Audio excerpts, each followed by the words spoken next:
안녕하세요. 오늘도 저희 금쪽 같은 사연들 채널에 방문해 주셔서 감사드립니다. 이번 사연은 75세 박순희 할머니의 놀랍고도 깊은 여운을 주는 현실적인 사연 이야기입니다. 지금 시작합니다. 그날 아침도 여느 때와 다름없이 시작되었습니다. 새벽 5시 알람이 울리기도 전에 눈이 떠졌고 저는 조용히 이불을 개며 하루를 준비했습니다. 70년을 살아온 몸은 이미 새벽 기상이 습관처럼 배어 있었지요. 창밖으로 보이는 희미한 여명, 아직 잠들어 있는 집안의 고요함 속에서 저는 부엌으로 향했습니다. 가스레인지 앞에 서서 된장찌개를 끓이며 문득 이런 생각이 들었습니다. 나는 지금 누구를 위해 이 아침을 준비하고 있는 걸까? 손에 익은 국자질, 김치를 꺼내 접시에 담고 밥솥 버튼을 누르는 동작들. 50년을 넘게 반복해온 일상이었지만 요즘 들어 이 모든 게 낯설게 느껴졌습니다. 마치 제가 아닌 다른 사람의 삶을 살고 있는 것처럼요. 어머니, 아침 됐어요? 큰아들 준호가 먼저 일어나 거실로 나왔습니다. 넥타이를 매며 시계를 힐끗 보더니 성큼성큼 식탁으로 다가왔습니다. 오늘 회사에서 중요한 회의 있어서 일찍 나가야 돼요. 인사도 없이 제 얼굴도 보지 않고 던진 말이었습니다. 저는 그저 고개만 끄덕이며 따뜻한 밥을 퍼서 내밀었습니다. 정말이지 언제부터였을까요? 아들이 저를 어머니가 아닌 밥 차려주는 사람 정도로 여기기 시작한 게 큰 며느리 수진이 나왔습니다. 파마한 머리를 쓸어 넘기며 화장대 앞에서 분주히 립스틱을 바르더니 식탁에 앉지도 않고 식빵 한 조각만 집어들었습니다. 어머니, 저 오늘 저녁 늦을 것 같아요. 친구들이랑 약속 있어서. 역시나 제 얼굴은 보지 않았습니다. 그저 핸드폰만 들여다보며 문자를 확인하고 있었지요. 저는 아무 말 없이 그녀가 가방을 챙기는 모습을 지켜봤습니다. 작은 아들 민호네 식구도 곧 나왔습니다. 작은 며느리 은주는 늘 피곤한 표정이었지만 그래도 인사만큼은 했습니다. 어머님, 안녕히 주무셨어요? 응, 잘 잤다. 제 대답은 짧았습니다. 더 이상 무슨 말을 해야 할지 몰랐거든요. 은주는 서둘러 출근 준비를 하고 민호는 신문을 펼쳐들고 앉았습니다.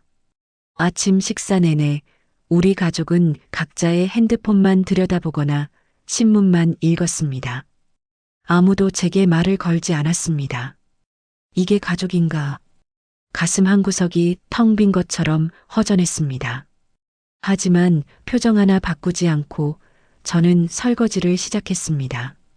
싱크대에 쌓인 그릇들을 하나씩 닦아내며 창밖의 하늘을 바라봤습니다. 막내딸 미숙이는 아직 미국에 있었습니다. 10년 전 유학을 떠난 뒤로 1년에 한두 번 영상통화로 얼굴을 보는 게 전부였지요. 딸아이만큼은 저를 걱정해 주었지만 그 걱정도 이제는 점점 멀어지는 것만 같았습니다. 오후 2시 병원 검진 결과를 들으러 가는 날이었습니다. 혼자 버스를 타고 병원에 도착했을 때 접수대 앞에서 한참을 망설였습니다. 손에 든 진료 카드가 떨리고 있었지요. 대기실에 앉아 차례를 기다리며 옆자리 할머니가 며느리 손을 꼭 잡고 있는 모습이 눈에 들어왔습니다. 부럽구나. 하지만 곧 시선을 돌렸습니다. 남의 가족 부러워하는 건 나이 들어서도 여전히 서러운 일이었습니다. 박순희님, 진료실로 들어오세요. 의사 선생님은 젊었습니다.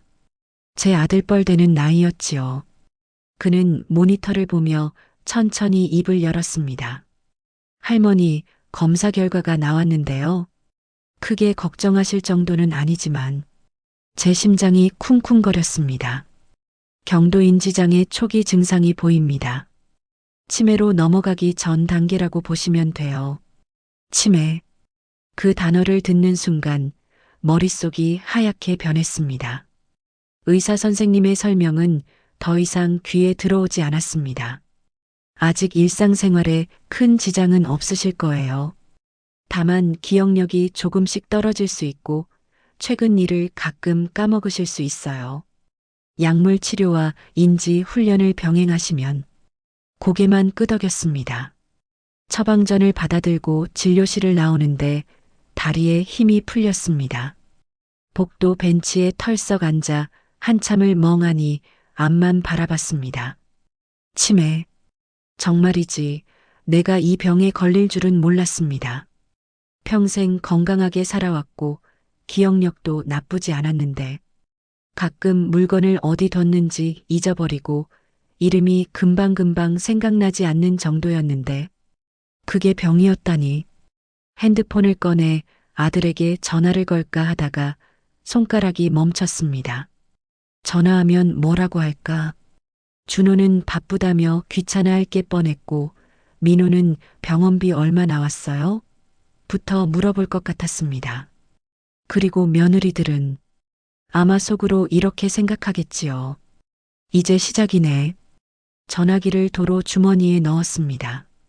집으로 돌아오는 버스 안에서 창밖을 멍하니 바라보며 생각에 잠겼습니다. 만약 내가 정말 치매에 걸린다면 저 아이들은 나를 어떻게 대할까? 요양원에 보내려고 할까요? 아니면 집에서 돌보려고 할까요? 혹시 재산 때문에 다툼이 생기지는 않을까요? 준호가 늘 관심 있어 하던 강남 아파트 이야기, 민호가 사업 자금 필요하다며 넌지시 꺼내던 이야기들이 떠올랐습니다. 그때 문득 이런 생각이 들었습니다. 시험해보면 어떨까? 제가 정말 치매에 걸린 척하면서 아이들의 반응을 지켜보는 거예요. 누가 진심으로 저를 걱정하는지, 누가 재산만 노리는지 6개월 정도면 충분히 알 수 있을 것 같았습니다. 그리고 그 기록을 남기기로 했습니다. 매일 밤 아이들이 모두 잠든 후에 일기를 쓰는 거예요. 버스에서 내려 집으로 걸어가며 저는 근처 문구점에 들렀습니다. 먼지 쌓인 선반에서 파란색 공책 한 권을 골랐습니다. 표지가 낡았지만 오히려 그게 더 마음에 들었습니다. 계산을 마치고 공책을 가방에 넣는데 손이 떨렸습니다. 내가 지금 무슨 짓을 하려는 걸까? 하지만 되돌릴 수 없었습니다. 이미 결심한 일이었으니까요. 저녁 무렵 집에 도착했을 때 거실은 텅 비어 있었습니다. 준호네 부부는 아직 퇴근하지 않았고 민호네 부부도 보이지 않았습니다. 저는 혼자 남은 반찬으로 저녁을 먹고 방으로 들어갔습니다. 침대 머리맡 서랍 깊숙한 곳에 파란 공책을 숨겼습니다. 그리고 잠시 그 공책을 쓰다듬으며 중얼거렸습니다. 이제 시작이다. 밤 11시 모두가 잠든 후에야 저는 공책을 꺼내 첫 페이지를 펼쳤습니다.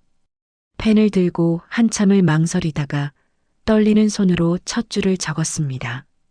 관찰 일기 1일차. 오늘부터 나는 치매 환자가 된다. 아니, 치매 환자인 척한다. 6개월 후 나는 이 일기를 아이들 앞에서 읽어줄 것이다. 그때 가서 보자. 누가 진짜 나를 사랑했는지. 글씨가 삐뚤빼뚤했지만 마음만큼은 단단했습니다. 다음 날 아침 첫 번째 연기를 시작했습니다.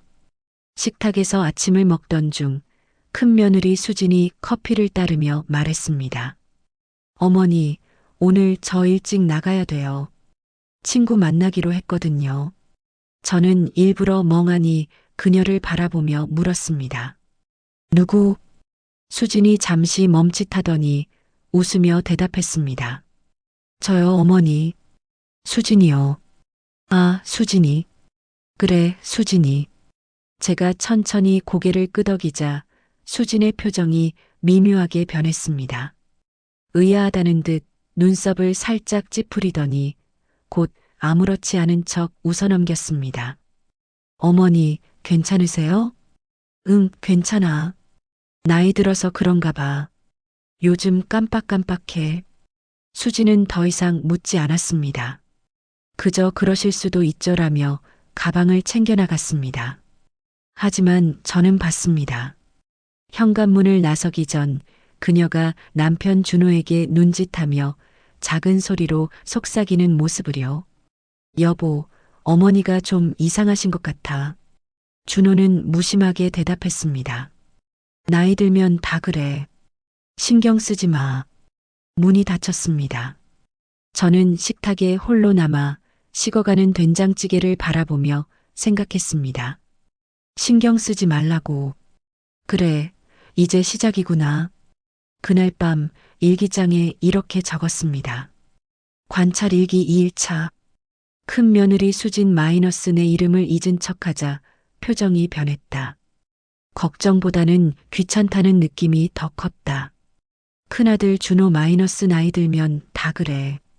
신경 쓰지 마. 내 변화에 관심이 없다. 아니, 관심을 두기 싫어한다. 펜을 내려놓고 저는 창밖을 바라봤습니다. 깜깜한 밤하늘에 별 하나 없었습니다. 마치 제 마음처럼요. 하지만 이제 돌아갈 수는 없었습니다. 이미 시작된 연극이었고 저는 주인공이었으니까요. 2주가 지났습니다. 그동안 저는 매일 조금씩, 아주 조금씩 연기의 강도를 높여갔습니다. 오늘 먹은 식사 메뉴를 잊은 척하고, 손주 이름을 헷갈리는 척하고, 가끔은 화장실 가는 길을 잠시 멈춰 서서 멍하니 서 있기도 했습니다. 가족들의 반응은 예상했던 대로였습니다. 처음에는 괜찮으세요? 라고 물었지만 점점 그 말도 줄어들었습니다. 대신 눈빛이 달라졌지요. 불편함, 귀찮음, 그리고 계산. 그날 저녁이었습니다. 저녁 식사를 마치고 거실에서 텔레비전을 보고 있는데 큰아들 준호가 제 옆에 앉았습니다. 평소에는 방에만 들어박혀 있던 아이가 먼저 다가온 것부터 이상했습니다. 어머니, 요즘 건강은 어떠세요? 응? 건강? 괜찮지. 아니, 제 말은 기억력 같은 거요. 요즘 좀 잊어버리시는 것 같아서. 준호의 목소리에는 걱정보다 탐색의 기운이 더 짙었습니다. 제가 얼마나 심각한지 재는 눈빛이었지요. 나이 들면 다 그런 거 아니겠니? 그래도 한번 병원에 가보시는 게. 혹시 치매 검사 같은 거 받아보신 적 있으세요? 제 심장이 쿵 내려앉았습니다. 하지만 표정은 변하지 않았습니다. 그저 멍하니 텔레비전만 바라보며 대답했습니다. 치매? 내가 왜 치매야? 멀쩡한데. 준호는 더 이상 묻지 않았습니다. 하지만 그의 눈빛이 제게 말해주고 있었습니다. 이미 시작된 것 같은데라고. 그로부터 사흘 후 제가 가장 두려워했던 일이 벌어졌습니다. 가족회의. 저녁 8시 준호가 민호를 불렀고 두 며느리도 함께 거실에 모였습니다. 저는 방에 있었지만 거실과 방 사이의 문이 살짝 열려 있어서 그들의 대화가 다 들렸습니다. 일부러 문을 조금 열어둔 건 아닙니다. 원래 우리 집 문은 잘 닫히지 않았거든요. 하지만 이날만큼은 그 고장난 문이 고마웠습니다. 형, 그래서 어머니 상태가 어느 정도인 것 같아? 민호의 목소리였습니다. 확실하진 않지만 치매 초기 증상 같아. 요즘 자꾸 잊어버리시고 사람 이름도 헷갈려 하시고. 병원은 다녀오셨어? 수진의 목소리가 끼어들었습니다. 그건 모르겠어. 어머니가 말씀 안 하시니까. 근데 확실히 예전이랑 다르긴 해. 침묵이 흘렀습니다. 저는 방문 틈 사이로 그들의 모습을 살짝 들여다봤습니다. 네 사람이 소파에 둘러앉아 서로의 눈치를 보고 있었습니다. 그때 민호가 조심스럽게 입을 열었습니다. 형, 그럼 우리가 이제 준비를 좀 해야 되는 거 아니야? 무슨 준비? 어머니 모시는 거 말이야. 치매면 앞으로 점점 더 심해질 텐데. 또다시 침묵. 저는 가슴이 답답해져서 숨을 크게 들이마셨습니다. 하지만 그들의 대화를 계속 들어야 했습니다. 이게 바로 제가 원했던 것이니까요. 솔직히 말해서 준호가 입을 열었습니다. 우리가 집에서 모시기는 힘들 것 같아. 제 손이 저절로 주먹을 쥐었습니다. 나도 회사 일 때문에 바쁘고 수진이도 요즘 일이 많잖아. 게다가 애들 학원 데려다 주는 것도 있고. 그럼 형은 어떻게 하자는 거야? 요양원. 그 한마디가 제 가슴에 비수처럼 꽂혔습니다. 요양원에 모시는 게 어머니한테도 나을 것 같아. 전문 간호사들이 24시간 케어해주고 프로그램도 있고 우리가 집에서 모시는 것보다 훨씬 체계적이잖아. 변명이었습니다. 그저 자기들 편하자는 변명에 불과했지요. 수진이 거들었습니다. 요즘 요양원 시설이 정말 좋아졌어요. 제가 알아본 곳은 1인실도 있고 식사도 한식으로 나오고 비용은 얼마나 돼? 민호가 물었습니다. 한 달에 250만 원 정도. 250? 그럼 1년에 3천만 원이잖아. 민호의 목소리가 높아졌습니다. 그 돈이면 형, 그건 좀 부담되는데. 그래서 말인데. 준호가 목소리를 낮췄습니다. 하지만 제 귀에는 또렷하게 들렸습니다. 어머니 재산 정리를 좀 해야 될 것 같아. 재산 정리. 결국 나왔습니다. 제가 가장 듣고 싶지 않았던 하지만 예상했던 그 말이 무슨 소리야, 형? 민호도 놀란 듯 했습니다. 아니, 놀란 척 하는 걸까요? 어머니가 강남에 아파트 하나 가지고 계시잖아. 아버지 돌아가시고 나서 상속받으신 거. 지금 시세로 15억은 될 거야. 15억. 민호의 목소리가 떨렸습니다. 그걸 팔아서 요양원 비용도 쓰고 나머지는 우리가 나눠 갖는 게 어때? 어차피 나중에 상속받을 거잖아. 제 눈에서 눈물이 흘러내렸습니다. 하지만 소리는 내지 않았습니다. 그저 입술을 깨물며 참았습니다. 형, 그건 좀. 민호가 머뭇거렸습니다. 뭐가 문제야? 어머니 치매시면 앞으로 그 아파트 관리도 못 하실 거고 우리가 대신 하는 게 맞잖아. 그래도 어머니 허락은 받아야 되는 거 아니야? 허락? 치매면 법적 능력도 없어. 우리가 후견인 신청해서 처리하면 돼. 준호의 목소리가 차갑게 식어 있었습니다. 은주가 조심스럽게 물었습니다. 그럼 그 돈은 어떻게 나누실 건가요? 반반. 형제니까 공평하게. 근데 형, 민호가 입을 열었습니다. 솔직히 말하면 나도 지금 돈이 좀 필요해. 사업 자금 때문에. 나도 알아. 그래서 빨리 처리하자는 거야. 그때 수진이 한마디 던졌습니다. 그럼 빨리 정리되면 좋겠네요. 솔직히 어머니 모시는 것도 우리도 이제 지쳤어요. 제 심장이 멈춘 것 같았습니다. 빨리 정리되면 좋겠다. 그 말은 제가 빨리 사라지면 좋겠다는 뜻이 아니었을까요? 그날 밤 저는 한숨도 자지 못했습니다. 새벽 2시 모두가 깊이 잠든 시간. 저는 파란 공책을 꺼내 들고 떨리는 손으로 펜을 잡았습니다. 관찰 일기 15일차. 오늘 가족회의가 열렸다. 큰아들 준호 마이너스 요양원에 모시는 게 낫다. 나를 집에서 내보내고 싶어 한다. 작은아들 민호 마이너스 재산 정리를 해야 한다. 내 강남 아파트를 노리고 있다. 큰 며느리 수진 마이너스 빨리 정리되면 좋겠다. 내가 빨리 사라지길 바란다. 작은 며느리 은주 마이너스 아무 말도 하지 않았다. 하지만 침묵도 동이다. 글을 쓰다가 눈물이 떨어졌습니다. 종이 위에 번진 잉크처럼 제 마음도 번져갔습니다. 그들은 내가 키운 자식들이다. 준호를 낳던 날 산통이 24시간이나 계속됐다. 민호는 미숙아로 태어나 인큐베이터에서 한 달을 보냈다. 매일 밤 병원에 가서 유리창 너머로 그 작은 아이를 바라보며 울었다. 제발 살려주세요라고 기도했다. 그렇게 키운 아이들이 이제는 내 재산만 계산하고 있다.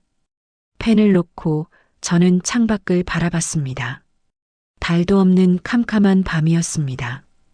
다음 날 아침 준호가 제게 다가왔습니다. 어머니, 오늘 시간 되세요? 왜? 병원 좀 다녀오려고요. 건강검진 한번 받아보시는 게 좋을 것 같아서. 제 몸이 굳었습니다. 하지만 표정은 무덤덤하게 유지했습니다. 난 괜찮은데. 그래도 한번 가보세요. 제가 모시고 갈게요. 거절할 수 없었습니다. 거절하면 오히려 의심받을 테니까요. 병원 가는 차 안에서 준호는 계속 통화를 했습니다. 제 얘기는 한마디도 하지 않았습니다.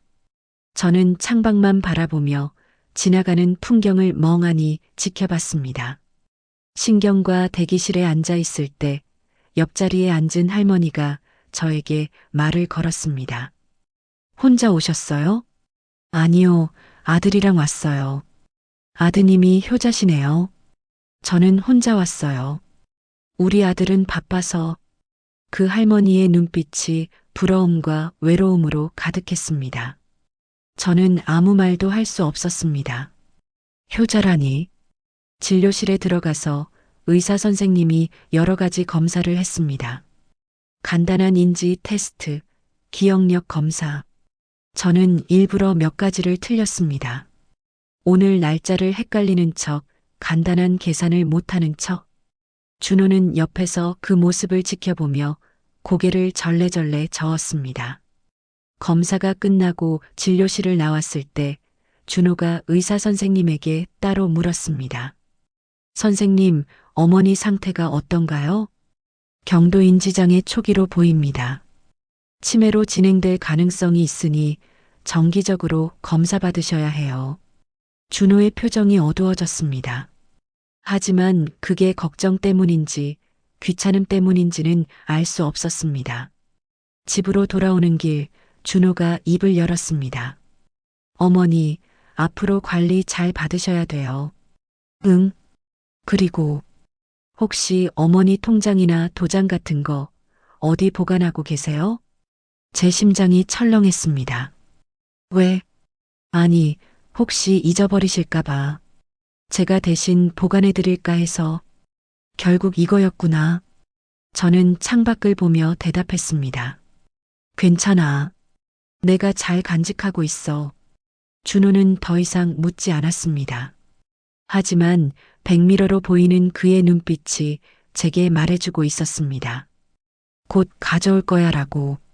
저녁 식사 시간 온 가족이 모였습니다. 식탁에 앉아 있는데 갑자기 준호가 말했습니다. 어머니, 우리가 요양원 몇 군데 알아봤어요. 젓가락을 든 제 손이 멈췄습니다. 시설도 좋고 프로그램도 다양하고 어머니 건강에 훨씬 좋을 것 같아요. 민호가 거들었습니다.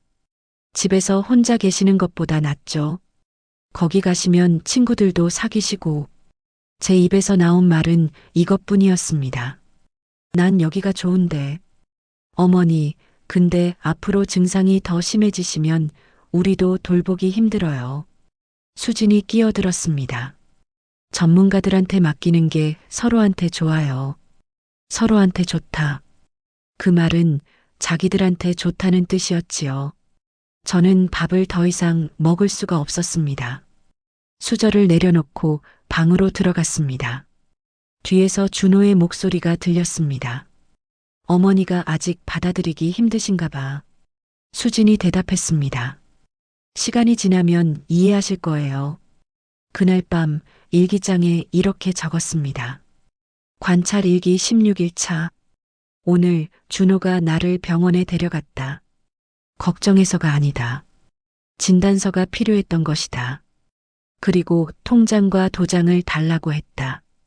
요양원 이야기도 나왔다. 그들은 이미 결정을 내렸다. 나를 떠나보낼 준비를 하고 있다. 하지만 아직 아무도 모른다. 내가 이 모든 걸 지켜보고 있다는 걸. 내가 매일 밤 이 일기를 쓰고 있다는 걸. 6개월.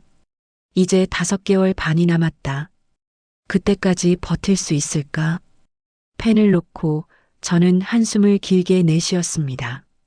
창밖에는 비가 내리고 있었습니다. 빗소리가 제 마음처럼 슬펐습니다. 한 달이 더 지났습니다. 이제 저는 더 이상 아침 식사를 챙기지 않았습니다. 일부러 늦게 일어나고 부엌에 나가도 멍하니 냉장고만 바라보다가 돌아오곤 했습니다. 가족들은 각자 알아서 식사를 해결했고 저에게 묻지도 않았습니다. 어머니, 아침 드셨어요? 그런 질문조차 사라진 지 오래였습니다. 어느 날 아침 저는 거실 소파에 앉아 텔레비전을 켜지도 않은 채 허공만 바라보고 있었습니다. 준호가 출근하면서 제 옆을 지나갔지만 인사 한마디 없이 현관문을 나섰습니다. 수진도 마찬가지였습니다. 화장을 하며 거울만 보다가 가방을 들고 나갔습니다. 어머니, 다녀올게요. 그 한마디조차 아까워하는 듯 했습니다.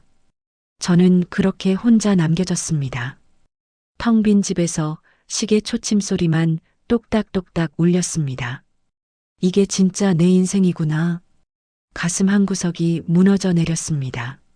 하지만 눈물은 나오지 않았습니다. 이미 너무 많이 울어서 눈물도 마른 것 같았습니다. 점심시간이 되었지만 밥을 먹지 않았습니다. 냉장고를 열어봤지만 먹고 싶은 게 없었습니다. 아니, 정확히는 혼자 먹는 밥이 너무 서러웠습니다. 평생을 가족을 위해 밥을 지었는데 이제는 저를 위해 밥을 짓는 사람이 아무도 없다는 게. 그냥 물만 한 컵 마시고 다시 소파에 앉았습니다. 오후 3시쯤 현관문이 열렸습니다. 작은 며느리 은주였습니다. 그녀는 시장 보러 나갔다 온 모양이었습니다. 어머님 계셨어요? 응. 점심은 드셨어요? 응. 먹었어. 거짓말이었습니다. 하지만 은주는 확인하지 않았습니다. 그저 주방으로 가서 장본 물건을 정리하기 시작했습니다. 저는 그 뒷모습을 바라보며 생각했습니다. 물어만 보고 확인은 안 하는구나.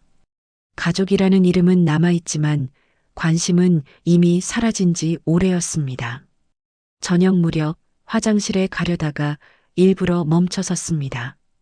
복도 한가운데서 멍하니 서서 어디로 가야 할지 모르겠다는 표정을 지었습니다. 몇 분을 그렇게 서 있으니 민호가 방에서 나왔습니다. 어머니, 왜 그러세요? 어디 가려고 했는데? 화장실이요? 아, 화장실. 그래, 화장실. 민호는 한숨을 쉬며 제 팔을 잡았습니다.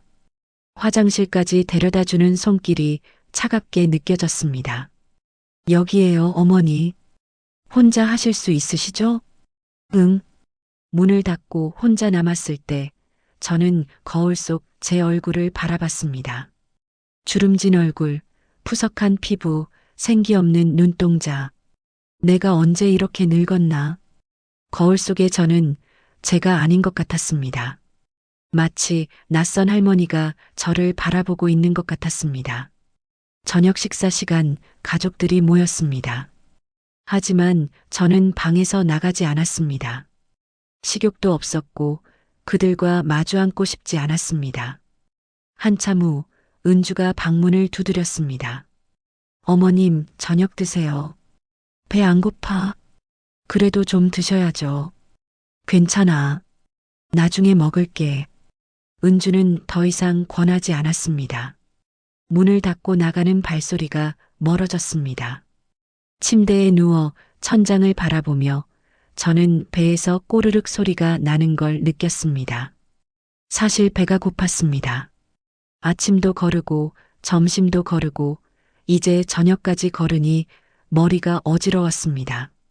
하지만 일어나고 싶지 않았습니다. 그냥 이대로 굶어 죽으면 어떨까? 그런 생각이 머리를 스쳤습니다. 하지만 곧 고개를 저었습니다. 아니야. 아직 끝나지 않았어. 아직 6개월이 안 됐어. 밤 10시 모두가 잠든 후에야 저는 부엌으로 나갔습니다. 냉장고를 열고 찬밥을 꺼내 물에 말아 먹었습니다. 김치 몇 조각과 함께요. 맛이 없었습니다. 아니, 맛을 느낄 수가 없었습니다. 그저 배를 채우기 위한 행위일 뿐이었습니다. 설거지를 하고 나서 방으로 돌아왔습니다. 파란 공책을 꺼내 들고 불을 켰습니다. 관찰 일기 42일차. 오늘 하루 종일 아무도 나를 찾지 않았다. 아침도 혼자, 점심도 혼자, 저녁도 혼자. 나는 이 집에서 투명인간이 되었다. 민호가 화장실까지 데려다 줬을 때 그의 손이 차갑고 무거웠다. 귀찮다는 표정이 역력했다.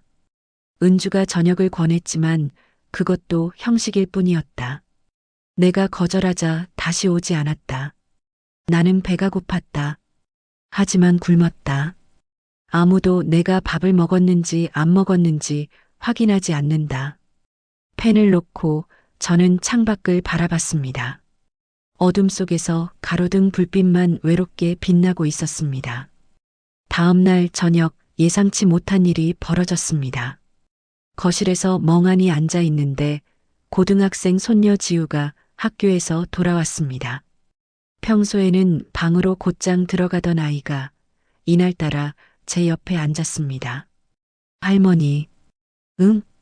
오늘 학교에서 뭐 했는지 아세요? 갑작스러운 질문에 저는 당황했습니다. 평소에 지우는 저에게 학교 이야기를 하지 않았거든요. 아니, 뭐 했는데? 국어 시간에 가족에 대한 글을 썼어요. 그래. 네.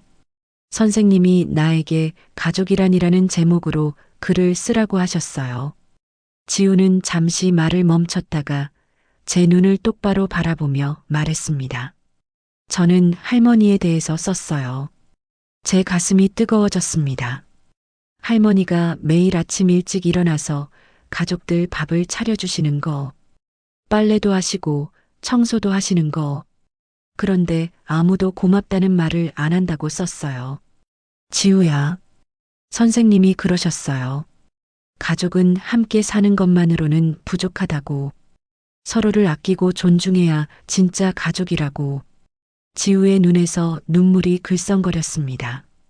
할머니, 요즘 많이 힘드시죠? 그 순간 제 가슴이 철렁 내려앉았습니다. 혹시 눈치챈 걸까? 아니야, 할머니는 괜찮아. 아니에요. 할머니가 요즘 밥도 안 드시고 맨날 멍하니 계시는 거 다 봤어요. 지우는 제 손을 꼭 잡았습니다. 할머니, 치매 걸리신 거예요? 응, 조금. 거짓말이 입에서 나왔습니다. 하지만 어쩔 수 없었습니다. 그럼 더 잘 챙겨드려야 하는데. 지우의 목소리가 떨렸습니다. 근데 왜 아빠랑 엄마는 할머니한테 그렇게 무관심한 거예요? 요양원 보낸다는 얘기도 들었어요. 제가 놀라서 지우를 쳐다봤습니다. 너, 그 얘기를 어떻게 들었어요? 아빠랑 작은아빠가 거실에서 얘기하는 거, 할머니 재산 어쩌고 하는 것도 다 들었어요. 지우의 눈에서 눈물이 뚝뚝 떨어졌습니다. 할머니, 저는 할머니가 요양원 가는 거 싫어요. 제 눈에서도 눈물이 흘렀습니다. 이번에는 진짜 눈물이었습니다. 고마워, 지우야. 할머니, 제가 뭐라도 도와드릴게요. 밥도 챙겨드리고, 할머니 방도 청소해드리고. 그때였습니다. 지우가 제 손을 꼭 쥐며 조용히 물었습니다. 할머니, 혹시 일부러 그러시는 거예요? 제 심장이 멈춘 것 같았습니다. 뭐, 치매 걸린 척? 일부러 하시는 거 아니에요? 그 순간 시간이 멈춘 것 같았습니다. 지우는 제 눈을 똑바로 바라보고 있었습니다. 그 눈빛은 의심이 아니라 확신에 가까웠습니다. 왜 그렇게 생각하니? 어젯밤에 봤어요. 할머니가 부엌에서 일기 쓰시는 거. 제 온몸이 얼어붙었습니다. 할머니는 일기장을 너무 소중히 다루셨어요. 마치 뭔가 중요한 걸 기록하는 것처럼요. 그리고 할머니 표정도 이상했어요. 멍한 것 같으면서도 눈빛은 또렷했어요. 치매 걸린 사람 같지 않았어요. 지우는 잠시 망설이더니 조심스럽게 물었습니다. 할머니, 가족들을 시험하시는 거죠? 제 입술이 떨렸습니다. 뭐라고 대답해야 할지 몰랐습니다. 지우야, 할머니, 저한테는 말씀해 주세요. 제발. 지우의 눈에서 눈물이 멈추지 않았습니다. 저는 할머니 편이에요. 아빠가 뭐라고 하든, 엄마가 뭐라고 하든, 저는 할머니 편이에요. 그 말을 듣는 순간 제 마음이 무너졌습니다. 지우야, 할머니가 미안해. 아니에요. 할머니는 아무 잘못 없으세요. 저는 지우의 손을 꼭 잡고 천천히 고개를 끄덕였습니다. 그래, 내 말이 맞아. 할머니가 일부러 그러는 거야. 지우의 눈이 커졌습니다. 역시, 그렇구나. 하지만 아무한테도 말하면 안 돼. 절대로. 왜요? 할머니가 왜 이런 걸 하셔야 해요? 제가 길게 한숨을 쉬었습니다. 할머니가 알고 싶었어. 진짜 나를 사랑하는 사람이 누군지, 재산만 노리는 건 아닌지. 지난 한 달 동안 봤어. 내 아빠도 작은 아빠도 다들 할머니 재산만 계산하고 있더라. 지우가 입술을 깨물었습니다. 할머니, 많이 외로우셨겠어요. 그래, 너무 외로웠어. 그럼 이제 어떻게 하실 거예요? 제가 지우를 바라보며 말했습니다. 6개월, 딱 6개월만 더 지켜볼 거야. 그리고 마지막 날에 모든 걸 말해줄 거야. 6개월. 그때까지 지우야, 너만은 할머니 편이 되어줄래? 지우가 고개를 끄덕였습니다. 당연하죠. 저는 할머니 편이에요. 영원히. 제가 지우를 꼭 안았습니다. 70평생을 살면서 이렇게 따뜻한 포옹을 받아본 게 언제였던가 싶었습니다. 그날 밤 일기장에 이렇게 적었습니다. 관찰 일기 43일차. 오늘 손녀 지우가 내 비밀을 알아냈다. 처음에는 당황했지만 이제는 다행이라고 생각한다. 이 외로운 싸움에서 나에게도 동맹이 생긴 것이다. 지우는 나를 안아주었다. 그 아이의 따뜻한 체온이 아직도 느껴진다. 70년을 살면서 이렇게 진심으로 날 안아준 사람이 몇이나 될까? 아들들도 며느리들도 다들 나를 외면했다. 하지만 지우만큼은 다르다. 그 아이만큼은 진심이다. 이제 5개월이 남았다. 지우와 함께라면 버틸 수 있을 것 같다. 펜을 놓고 저는 창밖을 바라봤습니다. 어둠 속에서 별 하나가 반짝이고 있었습니다. 지우야, 고마워. 그날 밤은 지난 한 달 중 가장 편안하게 잠들 수 있었습니다. 다음 날 아침 지우가 등교하기 전에 제 방에 들렀습니다. 할머니, 아침 드셨어요? 아니, 아직. 제가 토스트 만들어 드릴게요. 잠깐만 기다리세요. 지우가 부엌으로 달려가더니 식빵을 구워 잼을 발라 가져왔습니다. 여기요, 할머니. 우유도 따뜻하게 데웠어요. 고마워, 지우야. 할머니, 오늘도 힘내세요. 저 학교 갔다 와서 또 올게요. 지우가 현관문을 나서며 손을 흔들었습니다. 저는 따뜻한 토스트를 한 입 베어 물었습니다. 이 맛 오랜만이다. 정말 오랜만에 밥이 맛있었습니다. 하지만 현실은 여전히 냉혹했습니다. 오후에 준호가 회사에서 일찍 퇴근했습니다. 그리고 제게 다가와 말했습니다. 어머니, 다음 주에 요양원 견학 가려고요. 제 심장이 쿵쿵거렸습니다. 요양원? 네.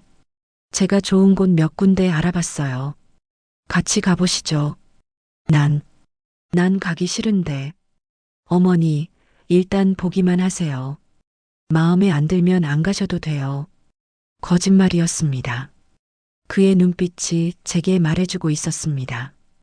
이미 결정된 일이야라고. 정말 내 의견은 상관없는 거니? 준호는 잠시 멈칫하더니 한숨을 쉬었습니다. 어머니를 위한 일이에요. 나를 위한 일이라고. 그 말이 얼마나 공허하게 들리는지 그는 모를 것입니다. 그날 밤 일기장에 마지막 문장을 적었습니다. 관찰 일기 44일 차. 다음 주 요양원 견학을 간다. 그들은 이미 결정을 내렸다. 나는 이제 이 집에서 나가게 될 것이다. 하지만 아직 끝나지 않았다. 지우가 있다. 그리고 나에게는 아직 시간이 남아 있다. 5개월. 그때까지 모든 것을 기록할 것이다. 그리고 마지막 날, 이 일기를 읽어줄 것이다. 그날이 올 때까지 나는 버틸 것이다. 지우와의 약속 이후 제 일상에 작은 변화가 생겼습니다.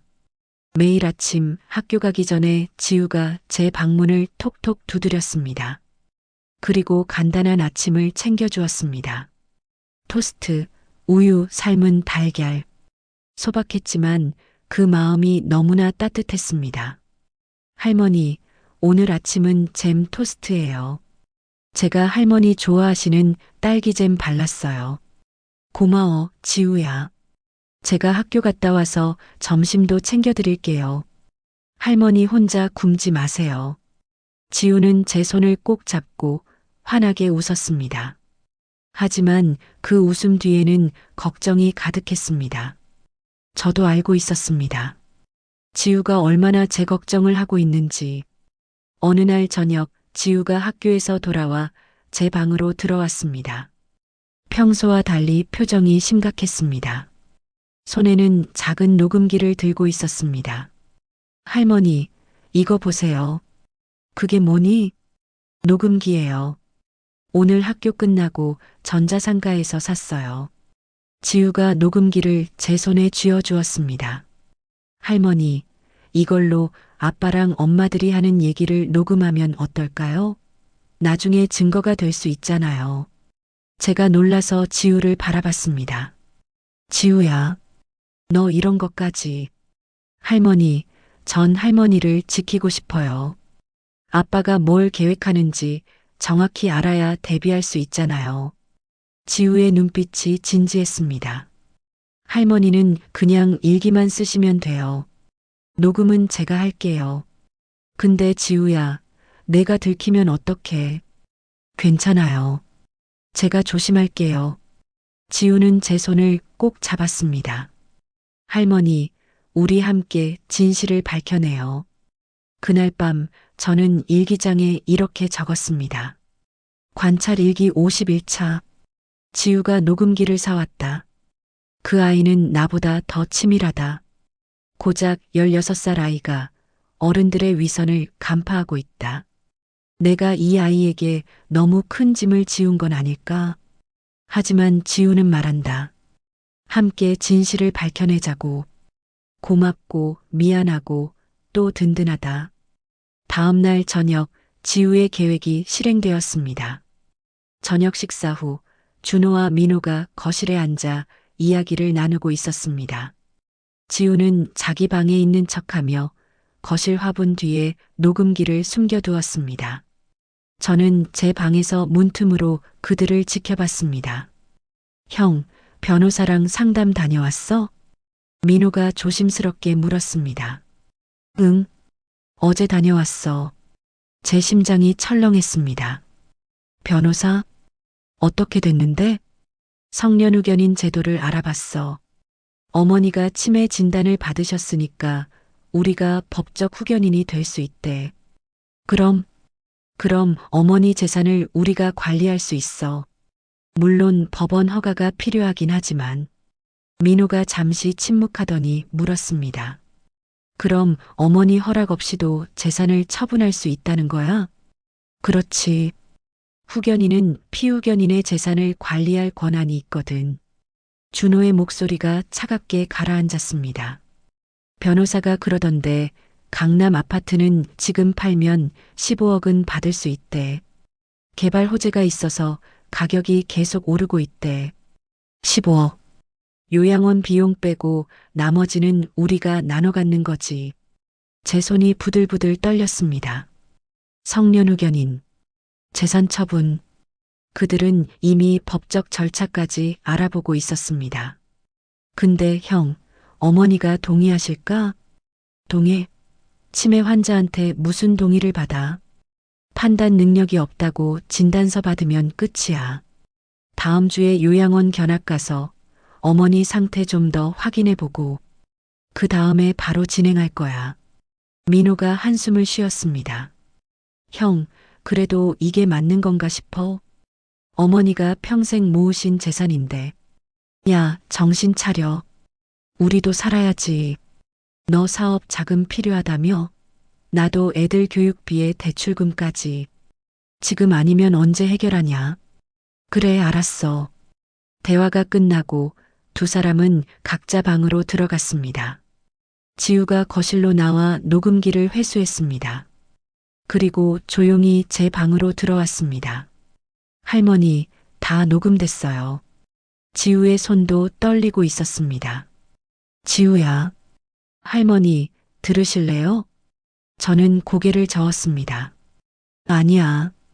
굳이 다시 들을 필요 없어. 내가 다 들었으니까. 아빠가 변호사까지 만나고 다니네요. 지우의 목소리가 떨렸습니다. 성년후견인이요. 할머니를 무능력자로 만들려는 거예요. 그래. 그들은 이미 모든 걸 계획했구나. 제 눈에서 눈물이 흘러내렸습니다. 지우가 제 손을 꼭 잡았습니다. 할머니, 우리가 막아야 해요. 어떻게? 할머니가 치매가 아니라는 걸 증명하면 돼요. 그럼 성년후견인 신청도 기각되잖아요. 하지만 지우야, 나는 이미 치매 진단을 받았어. 그건 초기 단계잖아요. 아직 판단 능력이 있다는 걸 보여주면 돼요. 지우는 녹음기를 제 손에 쥐어주었습니다. 이 녹음 파일 잘 보관해 두세요. 나중에 필요할 거예요. 며칠 후 요양원 견학 날이 다가왔습니다. 아침부터 준호와 수진이 분주하게 준비했습니다. 저는 그저 시키는 대로 따라갈 수밖에 없었습니다. 어머니, 옷 좀 제대로 입으세요.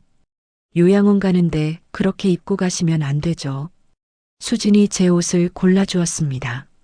마치 아이 대하듯이요. 차를 타고 요양원으로 가는 길 준호가 운전하면서 말했습니다. 어머니, 여기 정말 좋은 곳이에요. 최신 시설에 프로그램도 다양하고 어머니 또래분들이 많아서 친구도 사귀실 수 있고요. 저는 대답하지 않았습니다. 창밖만 바라봤습니다. 요양원에 도착했을 때 깨끗하고 현대적인 건물이 눈에 들어왔습니다. 하지만 제게는 감옥처럼 보였습니다. 원장이 나와 우리를 반겼습니다. 어서 오세요. 박순희 할머님 맞으시죠? 네. 저희 요양원은 치매 환자 전문 케어 시설입니다. 24시간 간호사가 상주하고 있고요. 원장이 시설을 안내했습니다. 식당, 물리치료실, 프로그램실, 모든 게 깔끔하고 체계적이었습니다. 하지만 제가 본 것은 시설이 아니었습니다. 복도에 앉아 있는 할머니들의 텅 빈 눈빛, 휠체어에 묶인 채 멍하니 창밖만 바라보는 할아버지, 간호사의 손길을 기다리며 초인종을 누르는 손. 이게 내 미래구나. 어머니, 어때요? 좋죠? 준호가 물었습니다. 응. 1인실도 있어요. 여기 보세요. 방문을 열자 작은 방 하나가 나타났습니다. 침대, 옷장, 작은 책상. 그게 전부였습니다. 창문도 있어서 햇빛도 잘 들어오고요. 어머니 여기서 편히 지내실 수 있어요. 편하게. 그 말이 얼마나 공허한지. 견학을 마치고 원장실에서 상담을 했습니다. 비용은 한 달에 250만 원입니다. 식사와 간호, 프로그램 비용이 모두 포함되어 있고요. 알겠습니다. 입소는 언제쯤 가능한가요? 준호가 물었습니다. 지금 대기가 조금 있는데요. 2주 정도면 가능합니다. 좋습니다. 그럼 절차 진행해 주세요. 제 동의도 없이 모든 게 결정되었습니다. 집으로 돌아오는 차 안에서 저는 준호에게 물었습니다. 준호야, 엄마가 정말 거기 가야 하니? 준호는 잠시 침묵하더니 대답했습니다. 어머니를 위한 거예요. 엄마는 집에 있고 싶은데, 어머니, 집에서는 제대로 케어받을 수 없어요. 전문가들한테 맡기는 게 낫다니까요. 그래도, 어머니, 우리도 힘들어요. 어머니 모시면서 일하고, 애들 키우고, 이제는 못하겠어요. 준호의 목소리가 날카로워졌습니다. 솔직히 말하면 요양원 가시는 게 서로한테 좋아요. 어머니도 편하시고, 우리도 편하고, 서로한테 좋다. 또 그 말이었습니다. 그날 밤 지우가 제 방으로 왔습니다. 할머니, 요양원 어떠셨어요? 끔찍했어. 할머니, 거기 가시면 안 돼요. 하지만 지우야, 이미 다 정해진 것 같아. 아니에요. 아직 2주 있잖아요. 지우가 제 손을 꼭 잡았습니다. 그 2주 동안 우리 더 많은 증거를 모아요. 아빠가 변호사랑 만난 거, 재산 처분하려는 거, 다 기록해 두는 거예요. 그리고 마지막 날 할머니가 치매가 아니라는 걸 밝히는 거예요. 그럼 아빠도, 작은 아빠도 아무것도 못해요. 지우의 눈빛이 결연했습니다. 할머니, 조금만 더 버티세요. 제가 도와드릴게요. 다음 날 준호가 또다시 외출했습니다. 지우가 몰래 뒤를 밟았습니다. 그리고 사진을 찍어왔습니다. 할머니, 보세요. 아빠가 변호사 사무실에 또 갔어요. 사진 속에는 준호가 법무법인 간판 앞에 서 있는 모습이 담겨 있었습니다. 그리고 이것도요. 지우가 또 다른 사진을 보여주었습니다. 준호가 부동산 중개소에 들어가는 모습이었습니다. 이미 아파트 매매 준비를 하고 있어요. 제 가슴이 무너졌습니다. 저 아이가 이미 이렇게까지. 할머니, 이제 정말로 대비해야 해요. 지우가 노트북을 열었습니다. 제가 성년후견인 제도에 대해 알아봤어요. 할머니가 판단 능력이 있다는 걸 증명하면 후견인 신청이 기각돼요. 어떻게? 의사소견서요. 할머니가 치매 초기지만 아직 판단 능력이 있다는 소견서를 받으면 돼요. 하지만 이미 진단을 받았잖아. 다른 병원에서 재검사 받으시면 돼요. 그리고 할머니가 실제로는 멀쩡하시다는 걸 보여주면 되는 거예요. 지우의 계획은 치밀했습니다. 그리고 녹음 파일이랑 사진들, 이것도 나중에 쓸 수 있어요. 아빠가 할머니 재산을 노리고 후견인 신청한 거라는 증거가 되니까요. 지우야, 너 정말. 할머니, 우리 함께 이겨내요. 그날 밤 일기장에 적었습니다. 관찰 일기 58일차. 지우가 나의 유일한 희망이다. 그 아이는 어른들보다 더 영리하고 더 용감하다. 준호는 이미 변호사를 만나고 부동산까지 알아보고 있다. 내 재산을 처분할 준비를 착착 진행하고 있다.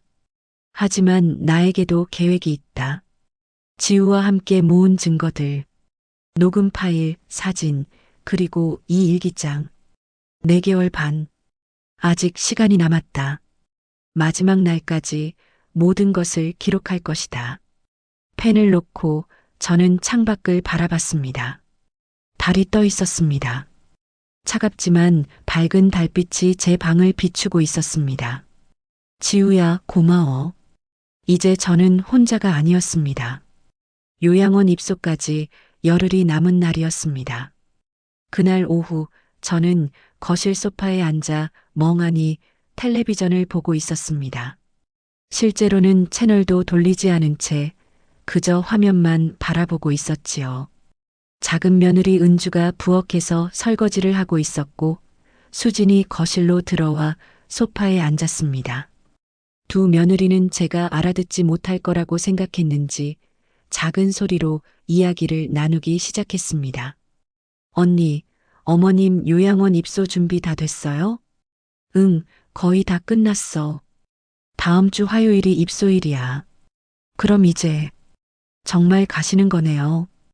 은주의 목소리가 조금 떨렸습니다. 그래야지. 우리도 이제 좀 살아야지. 솔직히 어머님 모시느라 너무 힘들었잖아. 수진의 말에는 거리낌이 없었습니다. 그래도 언니, 좀 미안하지 않아요? 뭐가? 우리가 뭘 잘못했는데? 그래도 어머님이 평생 우리를 위해. 아휴, 그런 소리 하지 마. 옛날 얘기 꺼내봤자 좋을 거 하나도 없어. 그때였습니다. 은주가 조심스럽게 말했습니다. 근데 언니, 저희 신랑이 그러던데 30년 전에 어머님이 친정 땅을 팔아서 아버님 빚을 갚으셨다면서요? 제 심장이 쿵 내려앉았습니다. 그 이야기를 알고 있었어? 수진이 한숨을 쉬었습니다. 우리 신랑한테 들었어요. 그때 빚이 얼마나 컸는지 2억이 넘었대. 그 당시에는 엄청난 돈이었지. 그럼 어머님이 그걸 다. 그래. 친정에서 물려받은 땅을 몽땅 팔아서 갚으셨대. 그래서 우리 신랑이랑 도련님이 대학을 마칠 수 있었던 거고, 제 눈에서 눈물이 흘러내렸습니다. 그래. 그때 일을.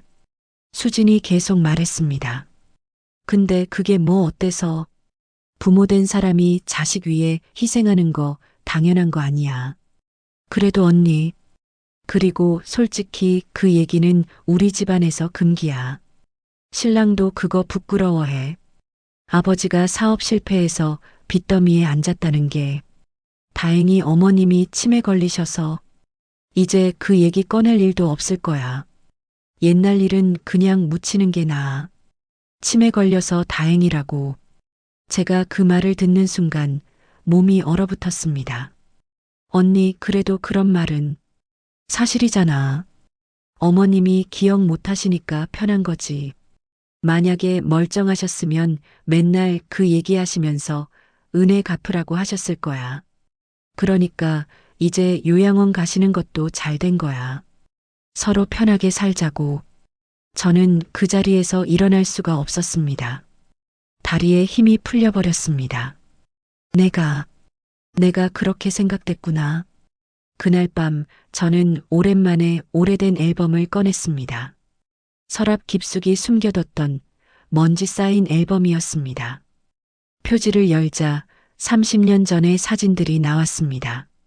젊은 시절의 남편과 저, 그리고 어린 준호와 민호. 그때는 행복했습니다. 사진을 한 장 한 장 넘기며 저는 그때의 기억 속으로 빠져들었습니다.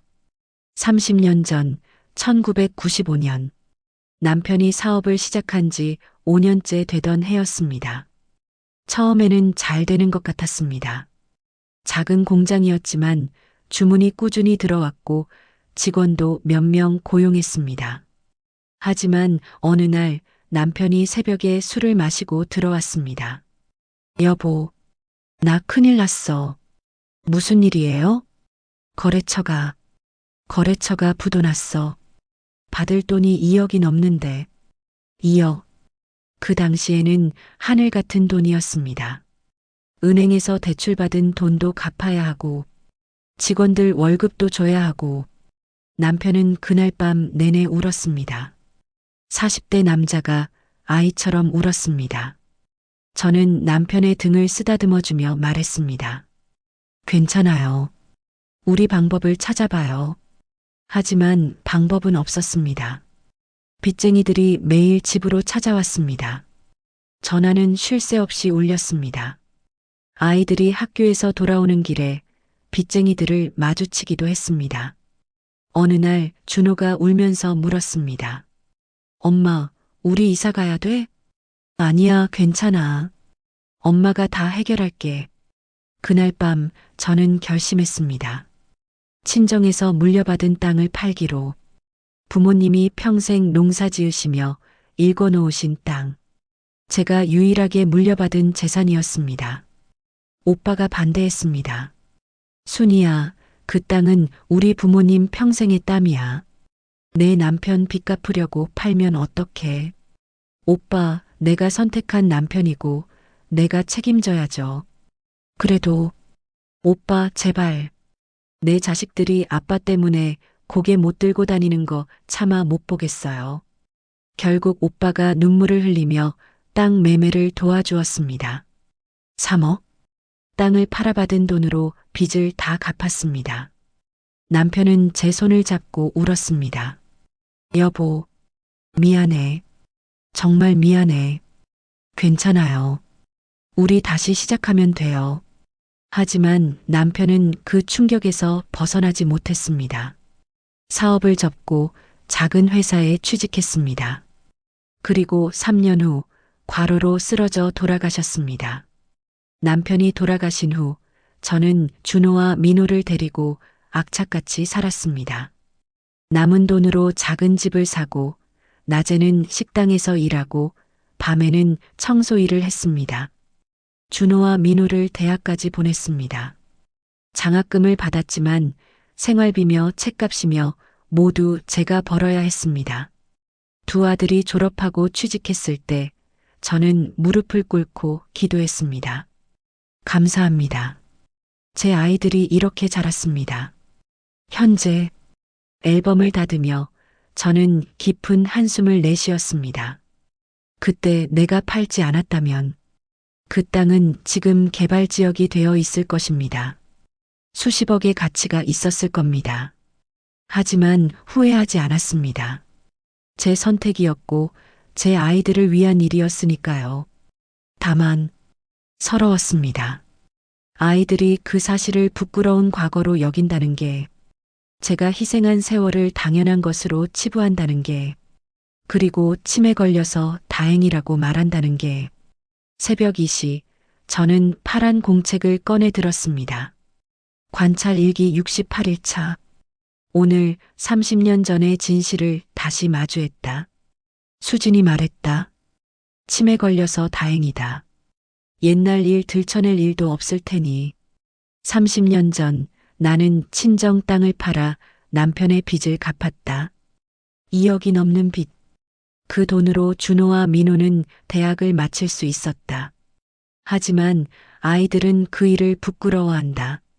아버지의 사업 실패를, 어머니의 희생을. 나는 그저 가족을 지키고 싶었을 뿐이다. 내 땅을 잃어도, 내 노후를 희생해도 가족만 지킬 수 있다면 괜찮다고 생각했다. 하지만 그들은 나를 잊었다. 아니, 잊은 척한다. 침에 걸려서 다행이다. 그 말이 계속 귓가에 맴돈다. 나는 치매가 아니다. 나는 또렷하게 기억한다. 모든 것을. 펜을 놓고 저는 눈물을 닦았습니다. 다음 날 아침 지우가 제 방에 들어왔습니다. 할머니, 어젯밤에 우신 거예요? 어떻게 알았니? 눈이 퉁퉁 부으셨어요. 지우가 제 손을 잡았습니다. 무슨 일 있으셨어요? 저는 지우에게 어제 들었던 이야기를 해주었습니다. 30년 전의 일도, 며느리들의 대화도. 지우는 듣는 내내 눈물을 흘렸습니다. 할머니, 그런 일이. 응, 그래서 더 서럽구나. 내가 그렇게 희생했는데 그들은 그걸 부끄러워하더라. 할머니, 그건 아빠가 잘못한 거예요. 할머니 덕분에 지금이 있는 건데. 아니야, 지우야. 그들은 모르는 거야. 아니, 알고 싶지 않은 거지.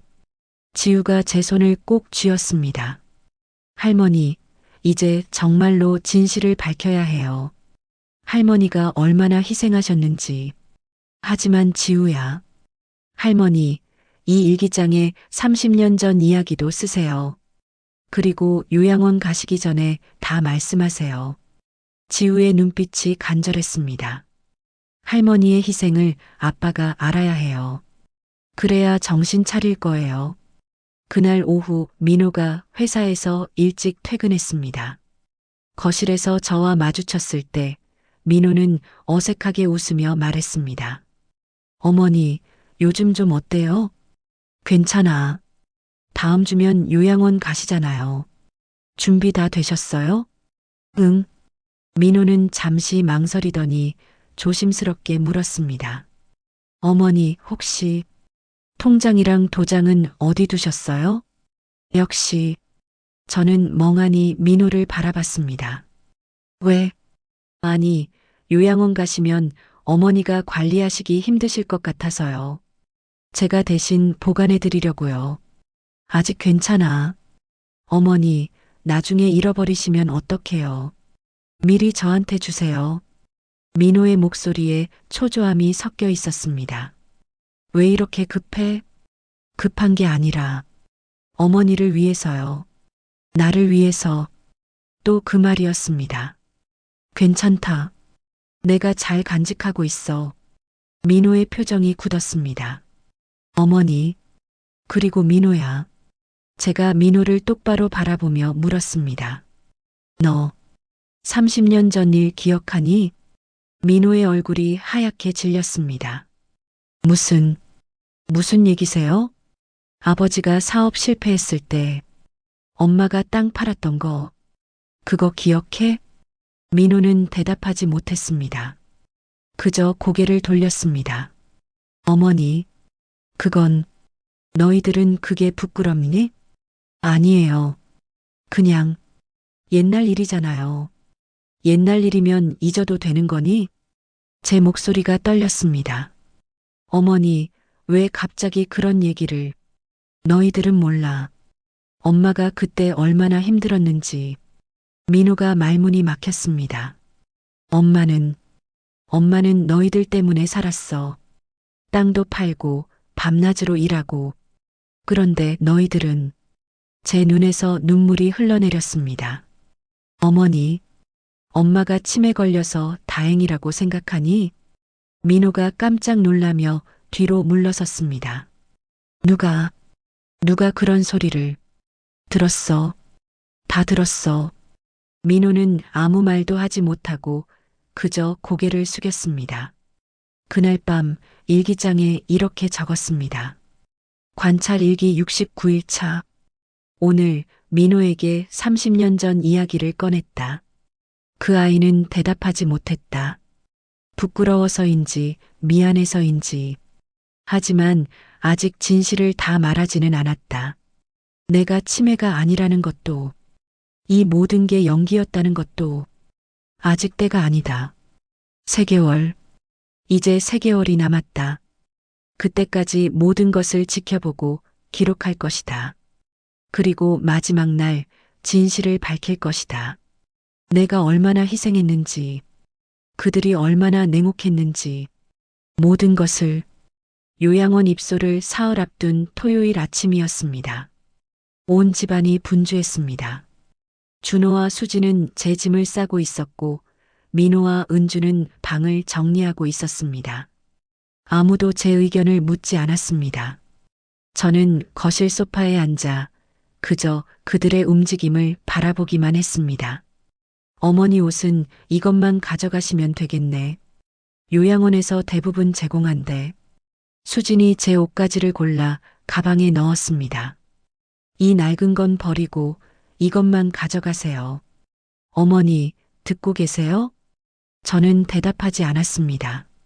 그저 창밖만 바라봤습니다. 이제 정말 끝이구나. 가슴 한구석이 무너져 내렸습니다. 오후 2시 준호가 서류 봉투를 들고 제 앞에 앉았습니다. 민호도 함께였습니다. 어머니, 잠깐 이야기 좀 할게요. 준호의 표정이 심각했습니다. 어머니가 요양원 가시면 통장이랑 재산 관리를 누가 해야 하잖아요.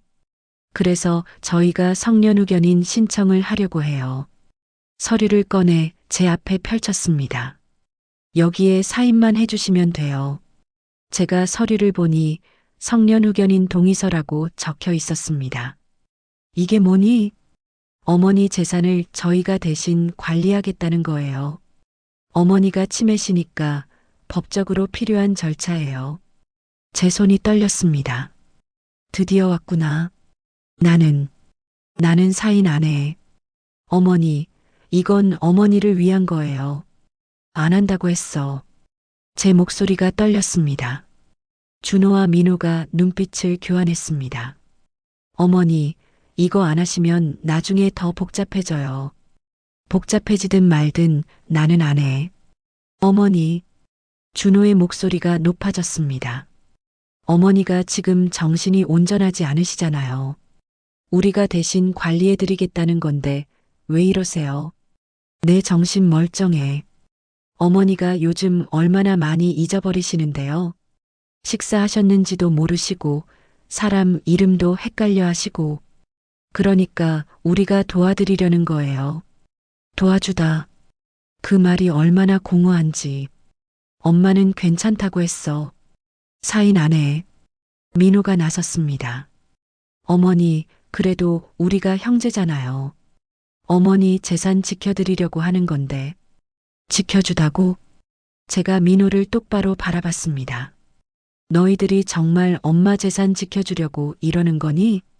당연하죠. 거짓말. 어머니, 너희들은 엄마 재산을 팔아서 나눠 가지려고 하잖아. 순간 거실이 조용해졌습니다. 준호와 민호의 얼굴이 굳었습니다. 어머니, 무슨 소리를. 다 들었어. 강남 아파트 15억에 팔아서 나눠 가지려는 거. 변호사도 만나고 부동산도 알아보고 다 알고 있어. 준호의 얼굴이 하얗게 질렸습니다. 어머니가 어떻게 엄마가 치매 걸렸다고 아무것도 모를 거라고 생각했니? 제 목소리가 떨리며 커졌습니다. 엄마는 다 보고 있었어. 너희들이 뭐 하는지. 수진이 부엌에서 나와 당황한 표정으로 서 있었습니다. 어머니, 오해하신 거예요. 오해? 오해가 아니야. 너희들이 하는 짓 다 봤어. 준호가 입술을 꽉 깨물었습니다. 어머니, 저희도 사정이 있어요. 빚도 있고 애들 교육비도 있고 그래서 엄마 재산을 빼앗으려고 빼앗는 게 아니라 그럼 뭔데 엄마 동의도 없이 팔아치우려는 게 제 눈에서 눈물이 흘러내렸습니다. 어머니, 진정하세요. 민호가 다가왔지만 저는 손을 뿌리쳤습니다. 가까이 오지 마. 너희들 엄마 아들 아니야. 어머니, 진짜 아들이었으면 이런 짓 못해. 그 순간 준호가 폭발했습니다. 그럼 어쩌라고요? 어머니는 우리한테 뭘 해주신 게 있다고 이러세요. 제 심장이 멈춘 것 같았습니다. 뭐라고? 평생 우리 뒷바라지만 하시면서 이제 와서 은혜 갚으라고 하시는 거예요? 준호야, 30년 전 그 땅 판 얘기 하시려는 거죠? 맨날 그 얘기. 저희도 지겹다고요. 제 다리에 힘이 풀렸습니다. 어머니가 희생하신 거 알아요. 근데 그게 지금이랑 무슨 상관이에요? 이미 다 지난 일이잖아요. 솔직히 말하면 그때 아버지가 사업 실패한 것도 부끄럽고 어머니가 땅 팔아서 빚 갚은 것도 창피해요. 창피하다고. 그래서 저희가 밖에서 얼마나 고개 숙이고 살았는지 아세요? 준호의 말에 민호도 거들었습니다. 형 말이 맞아요. 저희도 힘들었어요. 아버지 때문에, 어머니 때문에. 제 입술이 떨렸습니다. 너희들이. 그러니까 이제 그만하세요. 어머니도 편하게 요양원 가시고 저희도 저희 인생 살게요. 준호가 서류를 다시 내밀었습니다. 여기 사인만 하세요. 그럼 다 끝나요. 그때였습니다. 지우가 방에서 뛰어나왔습니다. 아빠, 그만해요. 지우야, 넌가 있어. 싫어요. 할머니한테 왜 이러는 거예요? 지우가 제 앞을 가로막았습니다. 할머니는 아빠를 위해 모든 걸 희생하셨잖아요. 그런데 아빠는 지금 뭐 하는 거예요? 지우야, 어른들 일에 끼어들지 마. 이게 어른들 일이에요? 할머니 재산 빼앗으려는 게요? 준호의 얼굴이 붉어졌습니다. 넌 몰라. 우리 사정이 얼마나 힘든지. 힘들면 할머니 재산 빼앗아도 돼요? 그게 어른이에요? 지우야, 전 아빠가 부끄러워요. 정말 부끄러워요. 지우가 울음을 터뜨렸습니다. 할머니는 평생 우리 가족 위에 사셨는데 아빠는 할머니한테 뭘 해드렸어요? 준호는 아무 말도 하지 못했습니다. 저는 아빠 편이 아니에요. 할머니 편이에요. 지우가 제 손을 꼭 잡았습니다. 할머니, 사인하지 마세요. 절대로. 그날 집안은 난장판이 되었습니다. 준호와 민호는 서류를 들고 방으로 들어가 버렸고 며느리들은 부엌에서 수군거렸습니다. 지우만이 제 곁에 남았습니다. 할머니, 괜찮으세요? 저는 고개를 저었습니다. 지우야, 엄마 이제 지쳤어. 할머니, 더는 못하겠어. 이제 그냥 포기하고 싶어. 눈물이 멈추지 않았습니다. 할머니, 아니에요. 아직 포기하시면 안 돼요. 하지만 지우야. 할머니, 이제 3개월밖에 안 남았어요. 지우가 제 손을 더 꽉 잡았습니다. 3개월만 더 버티시면 진실을 밝힐 수 있어요. 할머니가 얼마나 희생하셨는지, 아빠가 얼마나 잘못했는지, 제가 녹음한 거 있잖아요. 사진도 있고, 할머니 일기장도 있고, 증거가 다 있어요. 지우의 눈빛이 간절했습니다. 할머니, 포기하지 마세요. 우리 함께 이겨내요. 그 순간 제 마음속에 다시 불씨가 살아났습니다. 그래, 아직은 아니야. 지우야, 고마워. 할머니, 요양원도 안 가셔도 돼요. 응? 제가 방법을 생각했어요. 그날 밤 지우가 제 방에 들어와 조용히 말했습니다. 할머니, 내일 아빠가 또 사인하라고 할 거예요. 그럼 할머니가 이렇게 말하세요. 변호사랑 상담하고 싶다고. 변호사? 네. 할머니도 법적 조언을 받을 권리가 있어요. 그럼 아빠가 함부로 못해요. 지우는 종이를 꺼내 보여주었습니다. 여기 무료 법률 상담센터 번호예요. 제가 알아봤어요. 지우야. 그리고 요양원도 할머니가 원하지 않으시면 안 가셔도 돼요. 강제로 보낼 수 없어요. 지우의 목소리가 단단했습니다. 할머니, 아직 끝난 게 아니에요. 우리에게 아직 무기가 있어요. 제가 지우를 바라봤습니다. 무슨 무기? 진실이요. 할머니가 치매가 아니라는 진실. 그리고 아빠가 할머니 재산을 노린다는 진실. 지우가 녹음기를 꺼냈습니다. 이거랑 사진들이랑 할머니 일기장. 이게 다 증거예요. 3개월 후 할머니 75세 생신날에 다 밝혀요. 온 가족이 모인 자리에서 지우의 계획은 치밀했습니다. 그날 할머니가 일어나서 이 일기장을 읽으시는 거예요. 6개월 동안 관찰하신 거 전부. 그리고 제가 녹음 파일이랑 사진들을 보여드릴게요. 아빠가 뭘 했는지. 지우야. 할머니, 그때까지만 버티세요. 제발. 저는 지우의 손을 꼭 잡았습니다. 알았어. 할머니가 버틸게. 다음 날 아침 준호가 다시 서류를 들고 왔습니다. 어머니, 오늘은 꼭 사인하셔야 해요. 저는 지우가 가르쳐 준 대로 말했습니다. 나도 변호사랑 상담하고 싶어. 뭐? 엄마도 법적 조언을 받을 권리가 있잖아. 준호의 얼굴이 굳었습니다. 어머니, 그럴 필요 없어요. 있어. 엄마 재산인데 엄마가 알아봐야지. 변호사랑 상담하기 전에는 사인 안 해. 준호는 할 말을 잃은 듯 서 있었습니다. 그리고 요양원도 안 갈 거야. 어머니, 엄마가 원하지 않으면 강제로 못 보내는 거 알아. 지우가 알아봤어. 준호가 지우를 노려봤습니다. 내가 어머니를 부추긴 거야? 아니에요. 할머니가 원하시는 거예요. 지우야, 넌. 아빠, 할머니가 싫다는데 왜 강요하는 거예요? 준호는 아무 말도 하지 못하고 서류를 집어들고 방으로 들어가 버렸습니다. 그날 밤 일기장에 적었습니다. 관찰 일기 72일차. 오늘 최악의 순간이 왔다.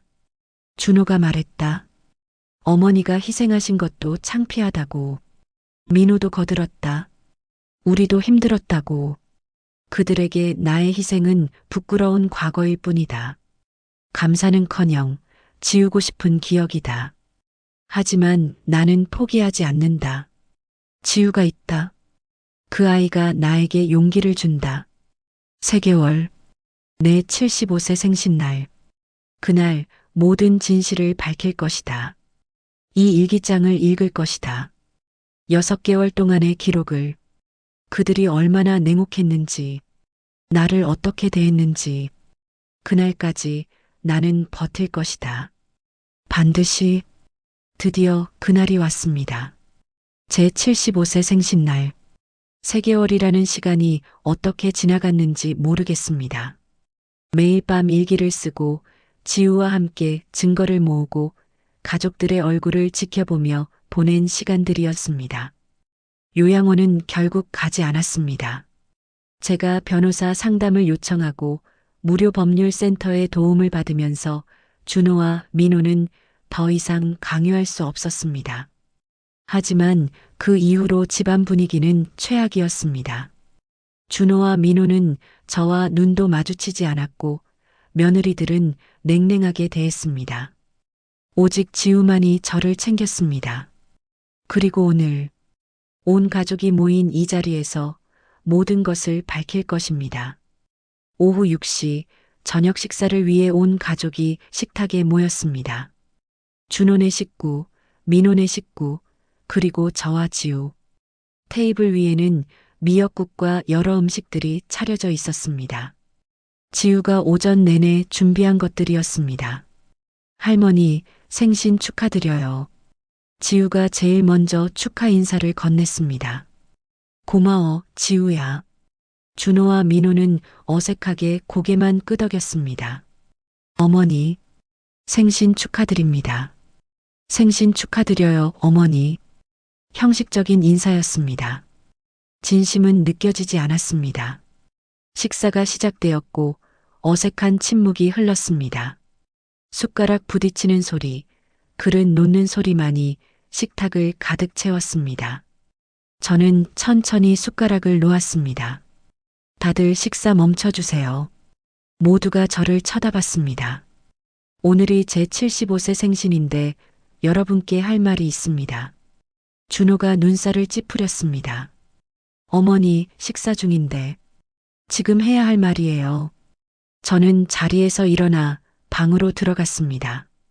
그리고 서랍 깊숙한 곳에서 파란 공책을 꺼냈습니다. 6개월 동안 쓴 관찰 일기장. 손이 떨렸습니다. 하지만 멈출 수 없었습니다. 식탁으로 돌아와 저는 파란 공책을 테이블 위에 놓았습니다.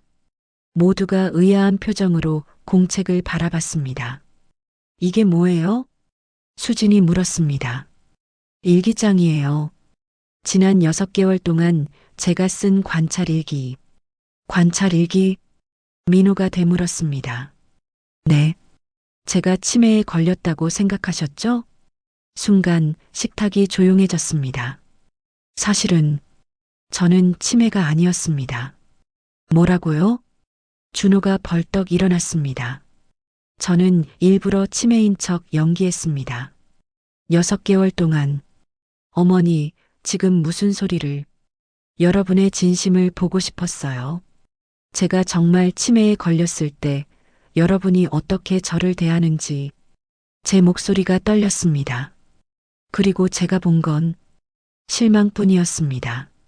준호의 얼굴이 하얗게 질렸습니다. 이제부터 이 일기를 읽어드리겠습니다. 여러분이 지난 6개월 동안 뭘 했는지.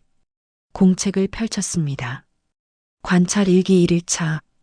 오늘부터 나는 치매 환자인 척한다. 6개월 후 나는 이 일기를 아이들 앞에서 읽어줄 것이다. 그때 가서 보자. 누가 진짜 나를 사랑했는지. 제가 천천히 읽어 내려갔습니다. 관찰 일기 2일차. 큰 며느리 수진 마이너스 내 이름을 잊은 척하자 표정이 변했다. 걱정보다는 귀찮다는 느낌이 더 컸다. 수진의 얼굴이 붉어졌습니다. 관찰 일기 15일차. 오늘 가족회의가 열렸다. 큰아들 준호 마이너스 요양원에 모시는 게 낫다. 작은아들 민호 마이너스 재산 정리를 해야 한다. 큰 며느리 수진 마이너스 빨리 정리되면 좋겠다. 어머니, 제발. 준호가 말을 막으려 했지만 저는 계속했습니다. 관찰 일기 16일차. 오늘 준호가 나를 병원에 데려갔다. 걱정해서가 아니다. 진단서가 필요했던 것이다. 그리고 통장과 도장을 달라고 했다. 관찰 일기 51차. 지우가 녹음기를 사왔다. 준호가 변호사와 상담한 내용 마이너스 성년 후견인 제도를 이용해서 어머니 재산을 관리할 수 있다. 강남 아파트 15억을 팔아서 나눠 갖는다. 민호가 고개를 떨구었습니다. 관찰 일기 68일차. 수진이 말했다. 치매 걸려서 다행이다. 옛날 일 들춰낼 일도 없을 테니. 30년 전 나는 친정 땅을 팔아 남편의 2억 빚을 갚았다. 그 덕에 준호와 민호는 대학을 마칠 수 있었다. 은주가 고개를 들지 못했습니다. 관찰 일기 72일차. 준호가 말했다. 어머니가 희생하신 것도 창피하다. 민호도 거들었다. 우리도 힘들었다. 그들에게 나의 희생은 부끄러운 과거일 뿐이다. 공책을 덮었습니다. 식탁은 죽음같이 조용했습니다. 아무도 말하지 못했습니다. 이게 여러분이 저에게 한 일입니다. 제 목소리가 떨렸습니다. 저는 6개월 동안 지켜봤습니다.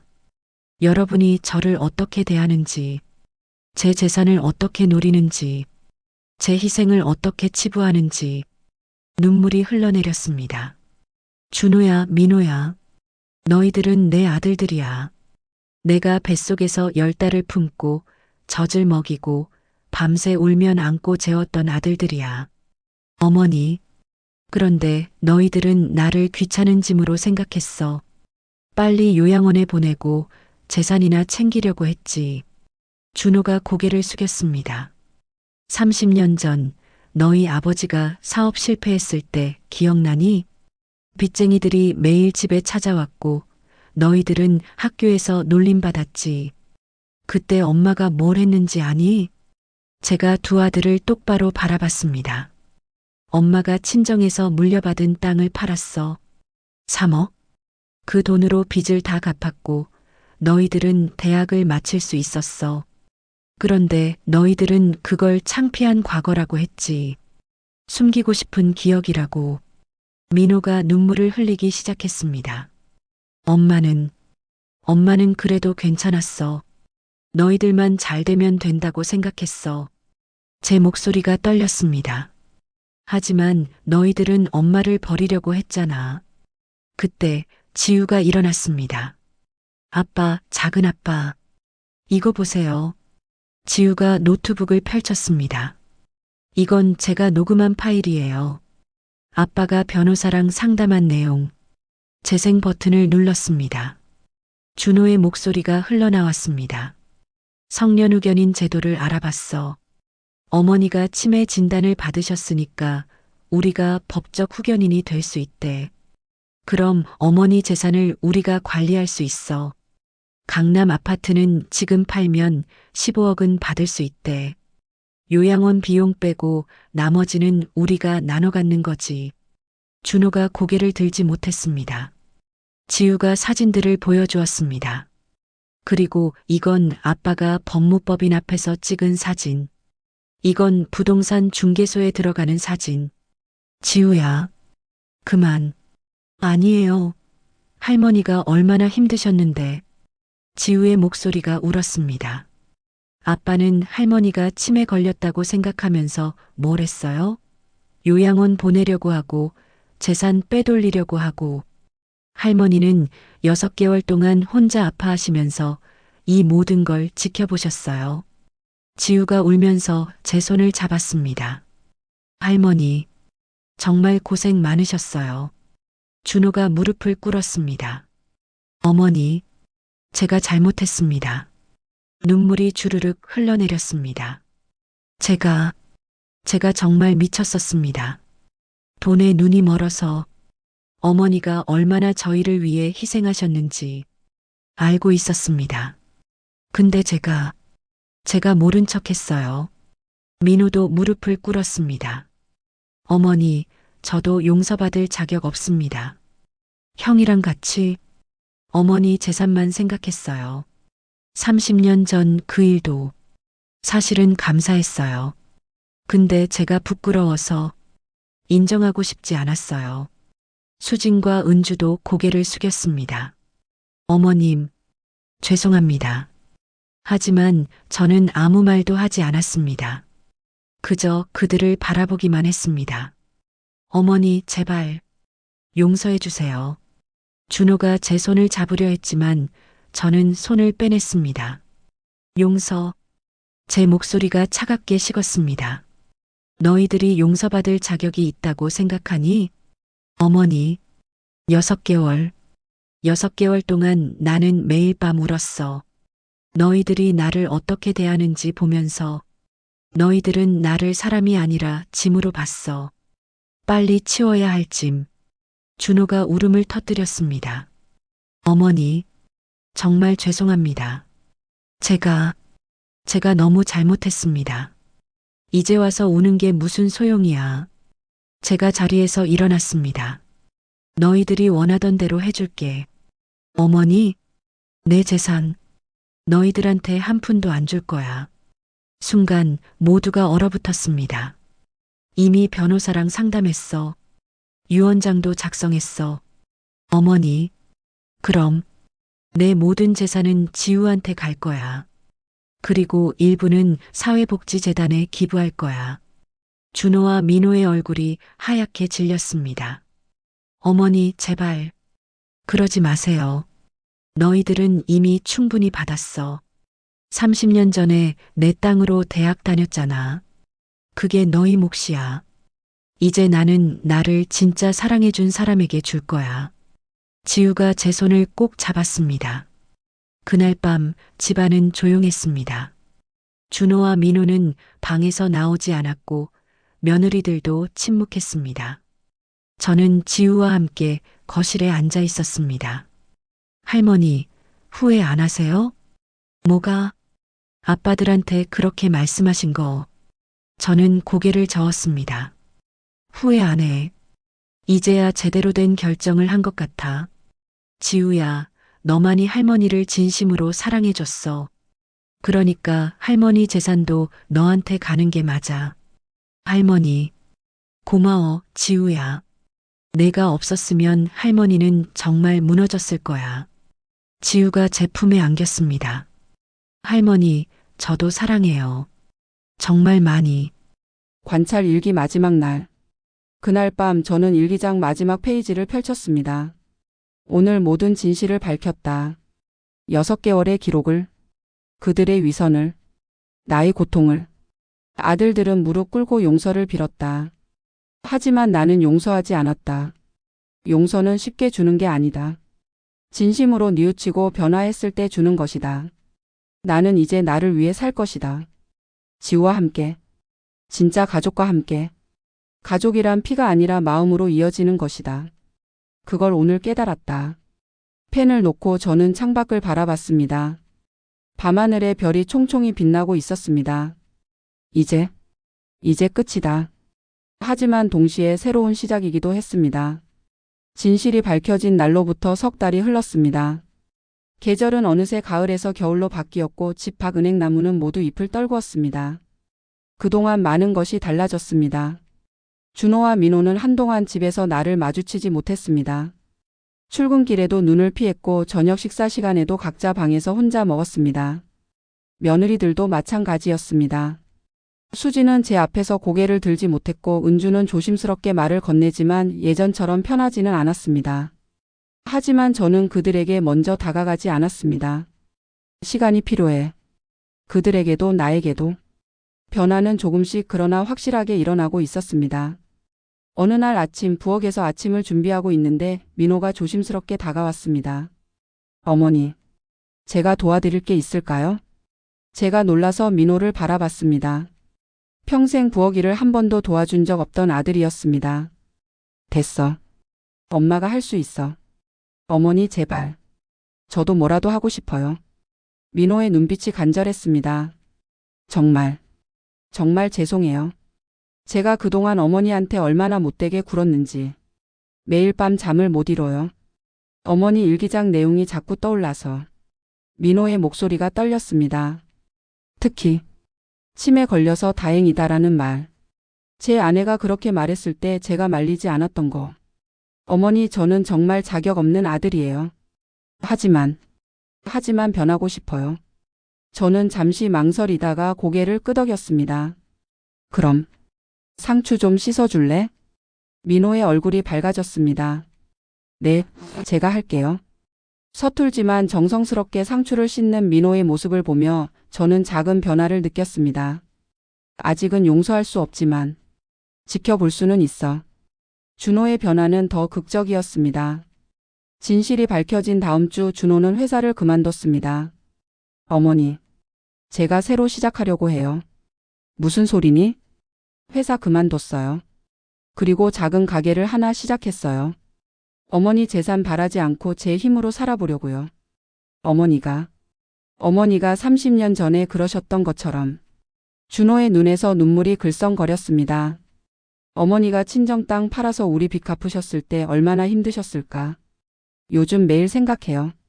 저도 이제부터 그렇게 살고 싶어요. 제 힘으로. 당당하게. 며칠 후 준호가 운영하는 작은 떡볶이 가게를 지나치게 되었습니다. 좁은 가게였지만 준호는 앞치마를 두르고 열심히 손님들을 응대하고 있었습니다. 땀을 흘리며 일하는 아들의 모습. 평생 처음 보는 모습이었습니다. 저 아이도 변하려고 노력하고 있구나. 수진도 달라졌습니다.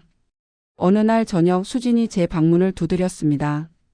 어머님, 들어가도 될까요? 응. 수진은 손에 작은 상자를 들고 있었습니다. 이거 어머님 드리려고요. 상자를 열어보니 곱게 접힌 손수건과 편지가 들어 있었습니다. 어머님께 쓴 편지예요. 제가 얼마나 잘못했는지 다 썼어요. 어머님이 읽어보시고 그냥 버리셔도 괜찮아요. 근데 꼭 한 번은 읽어주셨으면 좋겠어요. 수진이 고개를 숙이고 나갔습니다. 밤에 혼자 편지를 펼쳤습니다. 어머님께 저는 평생 용서받을 수 없는 죄를 지었습니다. 빨리 정리되면 좋겠다고 말한 그날 제 입에서 그런 말이 나올 수 있다는 게 지금도 믿기지 않습니다. 어머님이 얼마나 힘드셨을까요? 6개월 동안 혼자 모든 걸 지켜보시면서 저는 매일 밤 그 생각에 잠을 못 잡니다. 제가 얼마나 냉혹한 사람이었는지 이제야 깨달았습니다. 어머님 용서는 바라지 않습니다. 다만 앞으로는 진짜 며느리가 되고 싶습니다. 형식이 아닌 진심으로. 마이너스 며느리 수진 올림. 편지를 읽으며 제 눈에서도 눈물이 흘렀습니다. 이 아이도 변하고 있구나. 하지만 가장 큰 변화는 저 자신에게 있었습니다. 지우와 함께 보내는 시간이 많아졌습니다. 주말이면 둘이서 산책을 나가고 카페에 가서 이야기를 나누었습니다. 할머니 요즘은 어떠세요? 응. 마음이 좀 편해진 것 같아. 그래도 아빠들 때문에 아직 힘드시죠? 아니야. 이제는 괜찮아. 그 아이들도 나름대로 노력하고 있더라. 지우가 환하게 웃었습니다. 할머니가 행복하시면 저도 행복해요. 지우야, 너 정말 어쩜 이렇게 착하니? 할머니가 그렇게 키워주셔서요. 우리는 손을 맞잡고 걸었습니다. 겨울 햇살 아래 할머니와 손녀의 그림자가 길게 늘어졌습니다. 이게 진짜 가족이구나. 그리고 어느 날 준호가 다시 제게 왔습니다. 이번에는 무릎을 꿇지 않았습니다. 대신 똑바로 제 눈을 바라보며 말했습니다. 어머니, 저는 용서받으려고 하지 않겠습니다. 제가 한 짓은 평생 용서받을 수 없는 거니까요. 준호의 목소리가 단단했습니다.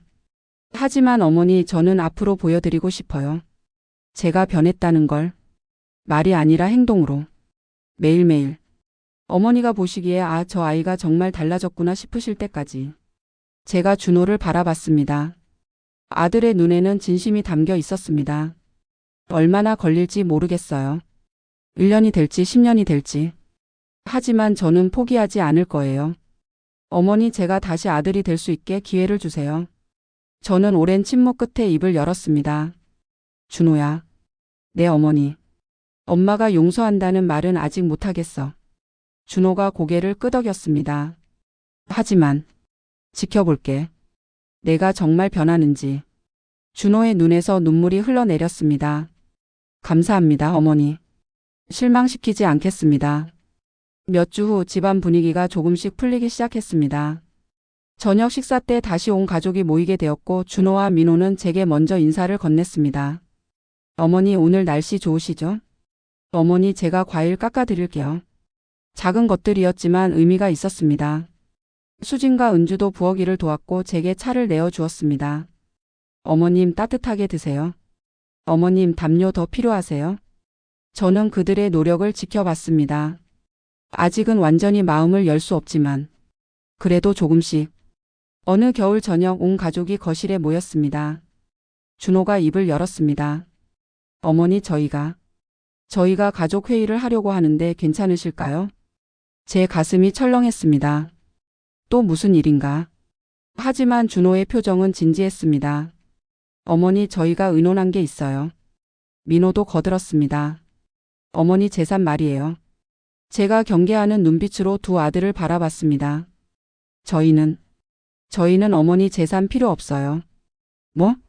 어머니가 지우한테 주시겠다고 하신 거 그대로 하세요. 준호가 단호하게 말했습니다. 저희는 어머니 재산 바라지 않아요. 이미 30년 전에 충분히 받았으니까요. 그리고 솔직히 저희는 자격이 없어요. 어머니한테 그렇게 대했는데. 민호가 고개를 끄덕였습니다. 저도 형이랑 같은 생각이에요. 지우가 받는 게 맞아요. 어머니, 저희는 이제 우리 힘으로 살겠어요. 당당하게. 제 눈에서 눈물이 흘렀습니다. 너희들. 어머니, 저희 용서해달라는 거 아니에요. 그냥 저희 마음이에요. 수진과 은주도 고개를 숙였습니다. 어머님, 저희도 같은 마음이에요. 그 순간 제 마음 한구석이 녹아내렸습니다. 이 아이들이 정말 변하고 있구나. 그날 밤 저는 오랜만에 파란 공책을 꺼냈습니다. 마지막 페이지를 펼쳐 펜을 들었습니다. 관찰 일기 마이너스 마지막 기록. 진실을 밝힌 지 석 달이 지났다. 아들들이 변하고 있다. 준호는 회사를 그만두고 작은 가게를 시작했다. 민호는 매일 아침 부엌 일을 돕는다. 며느리들도 달라졌다. 아직 완전히 용서할 수는 없다. 6개월 동안의 상처가 그렇게 쉽게 아물지 않는다. 하지만 이제는 희망이 보인다. 진짜 가족이 될 수 있을지도 모른다는. 가족은 피로 이어지는 게 아니라는 걸 배웠다. 진심으로 이어지는 것이다. 지우가 가르쳐 준 것처럼. 앞으로 남은 시간이 얼마나 될지 모르겠다. 하지만 나는 행복하다. 진짜 가족과 함께 있으니까. 펜을 놓고 저는 창밖을 바라봤습니다. 밤하늘에 별이 총총히 빛나고 있었습니다. 며칠 후 지우가 제게 물었습니다. 할머니, 아빠들 용서하실 거예요? 저는 잠시 생각하다가 대답했습니다. 글쎄, 아직은 모르겠어. 하지만 지우야, 용서는 꼭 한 번에 하는 게 아니더라. 무슨 말씀이세요? 조금씩 천천히 하는 거야. 그 사람들이 정말로 변했는지 보면서. 지우가 고개를 끄덕였습니다. 할머니가 행복하시면 그게 중요한 것 같아요. 응. 할머니는 행복해. 너 같은 손녀가 있으니까. 우리는 서로를 바라보며 웃었습니다. 봄이 왔습니다. 집 앞 벚꽃이 만개했고 따뜻한 바람이 불어왔습니다. 준호의 떡볶이 가게는 동네에서 소문난 맛집이 되었고 민호는 제게 매일 아침 차를 끓여 주었습니다. 수진과 은주는 제 방을 청소해주고 빨래를 개어 주었습니다. 그리고 지우는 여전히 제 곁을 지켰습니다. 어느 일요일 오후 온 가족이 함께 공원에 나들이를 갔습니다. 벚꽃 아래에서 사진을 찍고 도시락을 먹었습니다. 준호가 저를 모시고 산책로를 걸었습니다. 어머니 날씨 참 좋죠? 그러네. 어머니, 제가 요즘 매일 생각하는 게 있어요. 뭔데? 어머니가 저희를 키우시느라 얼마나 힘드셨을까? 그 생각. 이제야 조금 알 것 같아요. 가게 하면서 매일 힘든데 어머니는 그렇게 평생을 사셨잖아요. 준호의 목소리가 떨렸습니다. 정말 대단하신 분이세요. 저는 아무 말도 하지 않았습니다. 그저 아들의 손을 꼭 잡았습니다.